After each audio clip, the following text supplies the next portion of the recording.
ہر قسم کے روحانی جسمانی مسائل اور وظائف کے لیے پیر اقبال قریشی چینل کو سبسکرائب کریں۔ نحمده ونصلي ونسلم على رسوله الكريم اما بعد فاعوذ بالله من الشیطان الرجیم بسم اللہ الرحمن الرحیم۔ رمضان المبارک کی 10 تاریخ کا رزق کے لیے بڑا ہی بہترین عمل بتاؤں گا جو سورہ نوح کا عمل ہے۔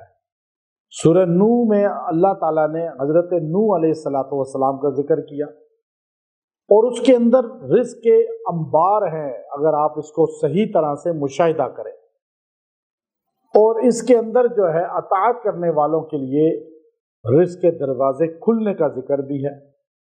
اب رمضان برکتوں کا مہینہ ہے، اس مہینے میں انسان کا دل اطاعت کی طرف، روزہ، نماز، تراویح، صدقہ خیرات، غریب لوگوں کی معاونت کرنا، سحر افطاری کرانا، ان چیزوں کی طرف ہوتا ہے، اور یہ چیزیں بھی رزق کو بڑھاتی ہیں۔ اور اس کے علاوہ اس سورہ کے اندر بڑی تاثیرات ہیں۔ اللہ آپ کے گھر سے رزق کو کم نہیں ہونے دے گا۔ آپ اس دن یہ وظیفہ کر لیں، آپ کا گھر خوشحال ہو جائے گا، اپنے علاقے میں مشہور ہوگا کہ یہ خوشحال گھروں میں سے ہے۔ بعض لوگ ایسے ہوتے ہیں، بڑے ہی پیسے والے ہوتے ہیں، بڑا ان کا سرمایہ ہوتا ہے، لیکن مشہور ہوتا ہے کہ یہ تنگ دست لوگ ہیں، ان کے جو شہرت ہوتی ہے وہ کنجوس اور غربت زدہ ہوتی ہے۔ اور بعض لوگ غریب، اتنا صاحب حیثیت نہیں ہوتے، لیکن ان کی شہرت فراخ رزق اور فراخی کشادہ جو ہے مال ہوتی ہے، کہ ان کے پاس بڑا کچھ ہے لیکن بینک میں ہوتا کچھ نہیں ہے۔ تو اللہ تعالیٰ آپ کو خوشحال کر دے گا۔ اللہ تعالیٰ آپ کو جو ہے اس سورہ کی برکت سے ایک تو عوام میں بھی عزت، اپنے گاؤں میں، اپنے محلے شہر میں بھی، اور مالی لحاظ سے بھی فراخی رزق والا بنا دے گا۔ کاروبار آپ کا ہے، نوکری ہے، کوئی بھی کام شروع کر رہے ہیں، اس میں آپ کو کمی کا باعث نہیں ہوگا، اس میں تنگ دستی نہیں آئے گی۔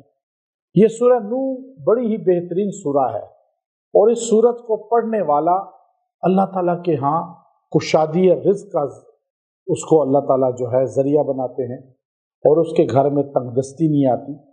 مال کی کمی ہے، آپ پر رزق کی کمی ہے، آپ کے پاس اسباب نہیں ہے رزق کے، دولت کے، تجارت کے، تو آپ اس دن خاص طور پہ اور بعد کے دنوں میں بھی یہ عمل کر سکتے ہیں۔ ہمارا ہر وظیفہ تاریخ گزرنے کے بعد بھی اگر کوئی دیکھے تو کر لے، اجازت ہے اس کو۔ دنوں میں جو ڈیٹ بتا کر میں بتاتا ہوں وہ تو خاص ہے اس کی تاثیر، لیکن بعد میں بھی تاثیر ہوگی انشاءاللہ۔ تو آپ نے اس دن جو ہے سورہ نوح کو 3 مرتبہ پڑھنا ہے، ظہر میں ایک بار، عصر میں ایک بار، مغرب میں ایک بار۔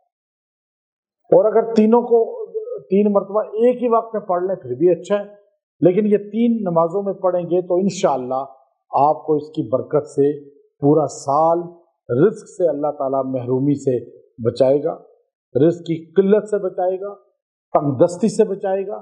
آپ کے پاس وافر مقدار میں رزق کی کشادگی ہوگی۔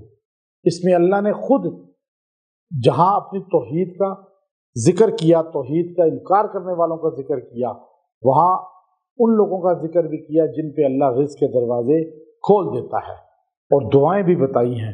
انشاءاللہ اس کی فیوزات آپ کو عام نظر آئے گی۔ وآخر دعوانا ان الحمد للہ رب العالمین۔